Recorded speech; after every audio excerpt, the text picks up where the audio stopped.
Hello everyone and welcome back to my channel. I am so glad you guys are here today. We are going to be talking today about the books that changed me, that for one reason or another have impacted my life so strongly that I think about them all the time. I feel the call to reread them. Most of these I have reread multiple times, that just really impacted me as a reader and pierced my soul and made me feel so many emotions and all of those amazing, glorious things. So the first one is 84 Charing, I don't know why I said it like that, is 84 Charing Cross Road. This one is really small, and you wouldn't think that in this small amount of time that it would impact you so much, but it did to me at least. This is actually a collection of letters. It takes place between a woman, Helen, and the bookstore that's on 84 Charing Cross Road. During World War II, it's their correspondence during it, because Helen would, during the war, support their bookstore and send them letters, and they would send her books in the mail. And their letters start out being really professional, and then they just get so involved in each other's lives and what's going on and what the war is like for them over there. And just all of those things, they get really deep. They form a really special bond. And it was just so, I was crying. It was just so like deep for something so short. If you're looking for something to capture your attention that doesn't take a lot of time, I would definitely recommend this. But yeah, left a lasting impact for sure. So the next one is Hamnet by Maggie O'Farrell. I loved this book with a deep longing that I can't really describe. When I finished this book, I immediately shoved it into my mother's hands. There are certain scenes and metaphors that were in this book that I think about all the time, genuinely. Long story short, this is the book about Shakespeare's family. It focuses on his wife and his 3 children, one of which is named Hamnet, who passed away. This is true in the book, true in real life, who passed away due to the plague. And it's all about how Shakespeare, who is actually never named, by the way. He's never named, by the way. He's always like the playwright, the husband, the father. It's really interesting. This really is definitely more of a family focus on them and how him being away impacts them, how the death of Hamnet affects Shakespeare, affects the mom, affects their entire family. I think about this book all the time, and it was sad but so delightful. Next is one that I actually have finished recently. I buddy read this with my friend at work. This is I Who Have Never Known Men. This one, I would highly recommend buddy reading this with someone, because there are so many theories and questions that you have while reading this book that it was just so nice to go over it with someone who was reading it at the same time as you. So highly recommend. This is essentially deep underground. There is a bunker, and there are only women in the bunker. There are guards who are men, but they can't talk to the women, they can't look at the women. And our main character, she was brought into the bunker when she was a child. So she has known nothing other than life in this bunker. The women around her, like, no one knows why they're in there, how they got in there. They don't know what the world is like outside. They know nothing. And one day an alarm goes off and they get the keys. They're released from the bunker and they are free. Or are they? Are they free? What's going on? What's going on up there? This book was so... oh my gosh, I was just entranced while reading this. I was trying to figure out what was going on. You would feel like you would get an answer, and then you would feel like you wouldn't get an answer. This was just like so intriguing, and I loved it. I can't wait to reread it. It was just such a good time. The writing is so fantastic. Like, the writing is absolutely superb. Okay, next. This is Call Me By Your Name by Andre Osman. This is actually the first book that I annotated ever. This was at the very beginning of my literary fiction journey, and I know that in the years since I have read this book, I have really had time, and with rereading it, I've reread this book quite a few times too. I pick up on things that I didn't initially pick up on when reading it, as far as writing choices, metaphors, the relationship, the age gap in this specific one is actually quite concerning when you stop to think about it. But the fact remains that there are lines in this book that I think about all the time. That remains true. The writing is amazing. The emotions that this pulled from me, it still holds true even with that. And the movie, fantastic. Visually stunning. Visually stunning. So if you don't know what this is about about a young boy named Elio. Him and his family are like Italian. They live like partly in Italy, partly in America.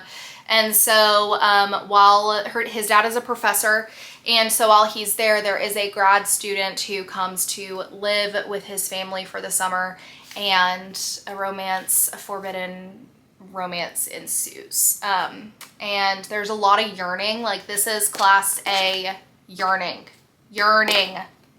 This really proves that I have never had an original thought, but here it is. Circe. I can't help it. I can't help it, guys. I love this book so much. Oh my God, I love this book so much. Madeline Miller, my angel. I hope you're resting good. I don't know if I can say that word, but she has the long disease. If you know what I'm talking about, you know what I'm talking about.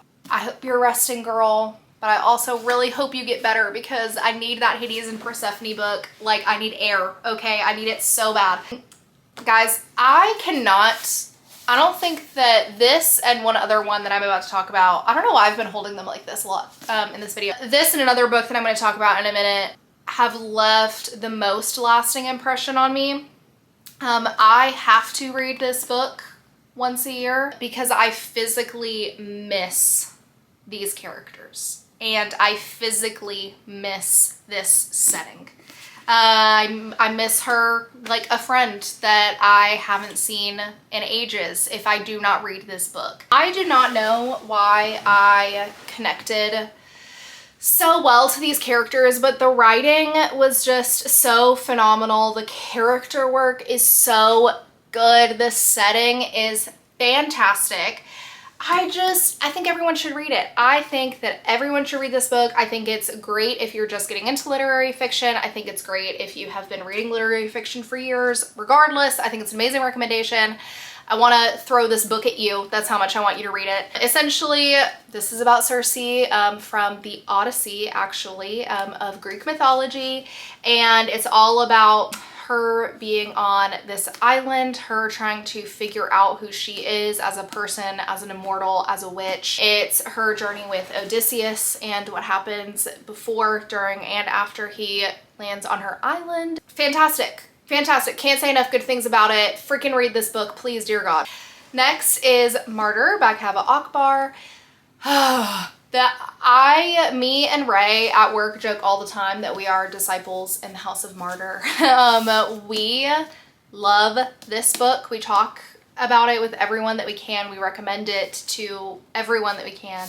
This book is so unique. I will never think about strawberries the same way. I was also having an existential crisis when I read this book. The drones were flying over New Jersey. I was having a lot of thoughts about death, okay? I was having a lot of thoughts about death and impending doom while reading this book, which was perfect because this book is about death and impending doom. So this is about Cyrus. He is an addict, an artist, a poet, and he becomes obsessed with the idea of death meaning something and having value. And if you weren't well known and well loved when you lived, does your death matter? Like, what makes a death matter? And so he wants to write a book all about martyrs, and it leads him down the path of his family, his uncle, deciphering his mother, his father, everyone who's been around him. It starts to decipher his family and what makes a life valuable, what makes anything worth it. Highly poetic. The ending tore me up. I already said it, but strawberries, I will never not thinking about strawberries the same way again. It's strawberry season. And you'll get that when you read it, because you should read it. Okay, next is the other book that I was talking about that has impacted me more than anything else. This is Pure Nessie by Susanna Clarke. I love this book. I love this character. I love this writing. I love this setting. I love the plot. I love everything possible there is to love about this book. I am in love with it. In love with it. And I know I've said that a million times about all these books, but these are about the books that changed me, so I'm gonna keep saying it. I'm gonna keep saying it. But this is about Pure Nessie. He lives in this labyrinthian house with all of these halls and statues and floods and everything magical and whimsical about this place that he lives. There's albatross and flooding halls, and Pure Nessie is the only one who lives here. He is the only being in this household, and he loves this house with a reverence that I have not seen anywhere else. He is deeply respectful of the house and thankful for it providing for him. He's so sweet and tender as a character. It's so enchanting to read. And there is one other being that he knows of called the Other. And the Other does not live in the house with him, but he appears because the Other is wrangling Pure Nessie into helping him do a great and important work where they are trying to find and acquire this unknown knowledge. And the Other always tells Pure Nessie that if he ever sees anyone else in the labyrinth in the house, that he is immediately to tell the Other. And we have a third character who comes on the scene, and everything that Pure Nessie knows starts getting turned upside down. And he starts to realize that the Other isn't really who he thought he was. And the plot and the way that this went, I remember being so shocked and excited. It was just amazing. It was endearing and lovely, and this is another main character that I miss if I haven't read this book in a while. The Vaster Wilds by Lauren Groff. The ending of this book I think about a lot. I think about the last paragraph of this book so often. It's crazy. When I read this book, I remember thinking, Lauren Groff, what have you done to me? Because I am different. Like, I am different. I am changed.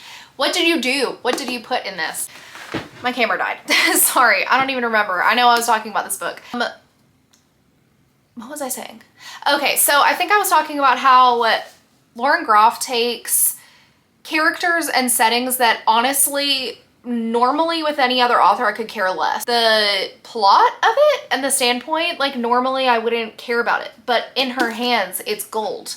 It's amazing. This is about a young girl who escapes from a colony, like back when, like a colony in the US. She escapes from it, and it's about why she left the colony, her experience running from the colony to people who are pursuing her, who don't want her to leave, her trying to stay alive in the wilderness, like the legitimate, unexplored wilderness. I think about the ending of this book a lot. I might have already said that. The writing is absolutely superb in this book. It's fantastic. And next we have Corinne by Rebecca Morrow. Guys,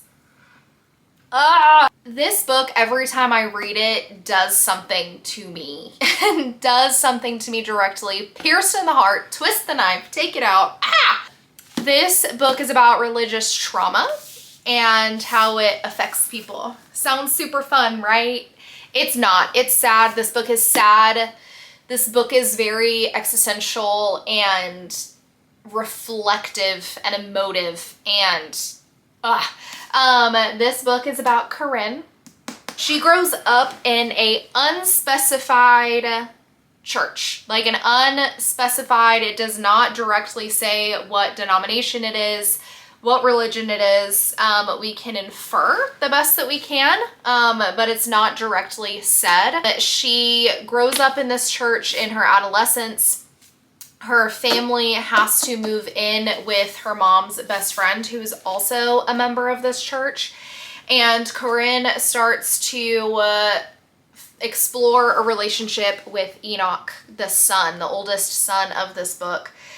And they, things ensue that leave Corinne with wanting to leave this church. And when you're a part of this denomination, when you leave the church, you get excommunicated from your family. So she has not spoken to anyone in the church. She hasn't spoken to Enoch, his family. Her family is just now starting to let her in. This is about 10 or 15 years after the incident.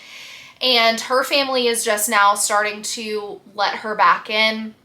She's getting reacquainted with them. She's, you know, all of that stuff.